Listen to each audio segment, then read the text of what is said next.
પ્રભાવથી પાંડવની મુક્તિ. શિકારી પ્રાણીઓથી ભરપૂર એવા વનમાં કુંતી અને દ્રૌપદી એકલા પડી ગયા અને પાંડવોને નહીં જોવાથી આકુલ વ્યાકુલ થઈ રુદન કરવા લાગ્યા. હા દેવ, 3 લોકમાં વીર, દેવ, દાનવ અને રાક્ષસોથી પણ શોભ ના પામે એવા 5 પાંડવો ક્યાં ચાલ્યા ગયા છે? કેટલીક વાર સુધી આવી રીતે રુદન કરીને પછી તે બંને વિચારવા લાગ્યા કે ચિંતા કરવાથી કે રુદન કરવાથી શું વળશે? એમ વિચારીને તેમને પરમેષ્ઠીની સ્તુતિ તથા ધ્યાનમાં તત્પર થઈ કાવચક કર્યું. જાણે પૂતળીઓ હોય તેમ કાવચક ધ્યાને નિશ્ચળ થયેલી તે સતીઓના 8 પહોર પસાર થયા.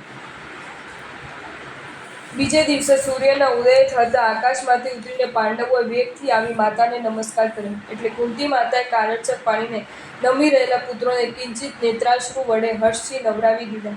તેવામાં કોઈ છડીધારે આવી નમસ્કાર કરીને વિસ્મય ઉત્પન્ન કરતા કુંતીને કહ્યું, હે માતા, કેવલ જ્ઞાનીનો ઉત્સવ કરવા માટે આ રસ્તેથી ઇન્દ્ર જતા હતા. તેવામાં તમારી ઉપર આવતા તેમનું વિમાન સ્ખલિત થઈ ગયું. તેથી તેનું કારણ જાણવા માટે ઇન્દ્રે પ્રહિત નામને તેના સેવક એવા મને મોકલ્યો. મેં અહીં આવી તમને જોઈને તમને નિવેદન કર્યું. તમારું પરમેષ્ઠી નમસ્કારરૂપ મહામંત્રનું ધ્યાન જ પોતાના વિમાનને સ્ખલિત કરનાર છે. એમ જાણી ઇન્દ્રે તમે શા માટે ધ્યાન કરો છો તે વિશે ચિંતવન કરી મને કહ્યું કે પાંચાલીના વચનથી 5 પાંડવો સુવર્ણ કમળ લેવાને માટે મોટા સર્પોવાળા સરોવરમાં પ્રવેશ્યા હતા. તેથી તે સરોવરના સ્વામી ચંકચૂડ તેમને નાગપાશથી દ્રઢ રીતે બાંધીને પાતાળમાં લઈ ગયો છે. તે પાંડવોને માટે આ બંને સતીઓ પરમેષ્ઠીની સ્તુતિ અને સ્મૃતિરૂપ ધ્યાન કરે છે. માટે મારી આજ્ઞા વડે તું પાતાળમાં જઈ શંખચૂડ પાસેથી તેમને છોડાવી સત્યોને પાછી લાવી તેમનું ધ્યાન મુકાવ. આવા ઇન્દ્રોના આદેશવયથી હું પાતાળમાં ગયો અને તે નાગપતિને આક્ષેપથી કહ્યું, રે શંખચૂડ, આ નિરપરાધી અને શસ્ત્ર વગરના પાંડવોને તે કેમ બાંધી લીધા છે? તેને કહ્યું કે મારો સરોવરમાંથી કમળ લેવાની તેઓએ ઈચ્છા કરી, તેથી મેં બાંધી લીધા છે. પછી મેં તેને ઇન્દ્રનો નિર્દેશ કહી બતાવ્યો. એટલે તરત જ ઇન્દ્રની આજ્ઞાથી શંખચૂડે તેમનો સત્કાર કરીને પોતાના રાજ્યાસન પર ઉપર બેસાડ્યા. કેમ કે સૂર, અસુર અને મનુષ્યોને ઇન્દ્રની આજ્ઞા માન્ય છે. તમારા ચરણ કમળમાં બ્રહ્મરૂપ પાંડવોએ તેનું રાજ્ય લેવામાં નિષ્ફળ થઈ રણસંગ્રામમાં અર્જુનને સહાય કરવાની તેની પાસે માંગણી કરી. સર્પપતિએ તેમ કરવાનો અંગીકાર કરી અર્જુનને એક ઉત્તમ હાર, ધર્મકુમારને રત્નમય બાજુબંધ અને બીજાઓને હર્ષથી વિદ્યાઓ આપી.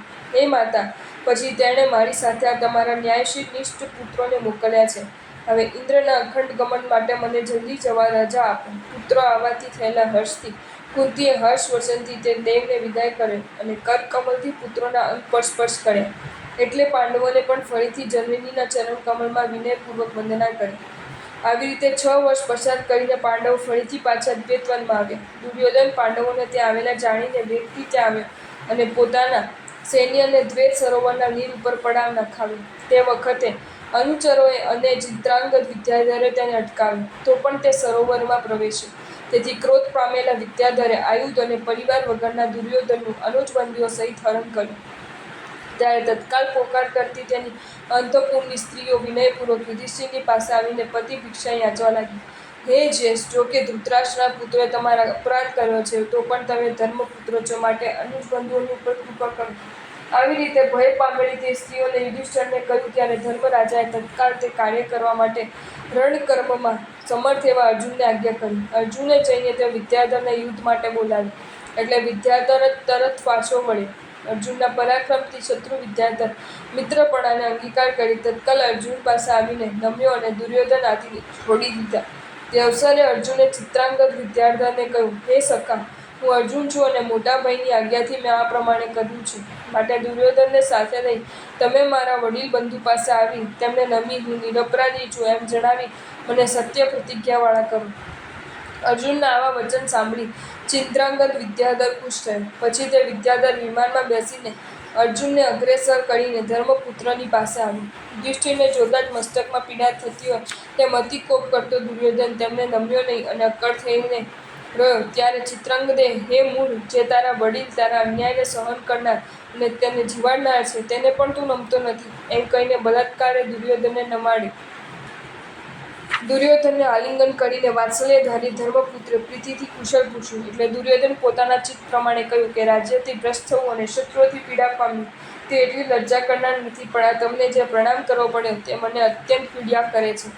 આવા તેના વચન સાંભળીને પણ કોપ નહીં કરતા યુધિષ્ઠિરે તેને આશ્વાસન આપીને તેના નગરમાં મોકલ્યો. તેનો સર્વ વૃત્તાંત જાણી ગાંગેય અને વિદુર પ્રમુખ સર્વ દુર્યોધનને સમજાવવા લાગ્યા કે તે અર્જુનનું બળ જોયું, માટે હવે તેમની સાથે સંધિ કર.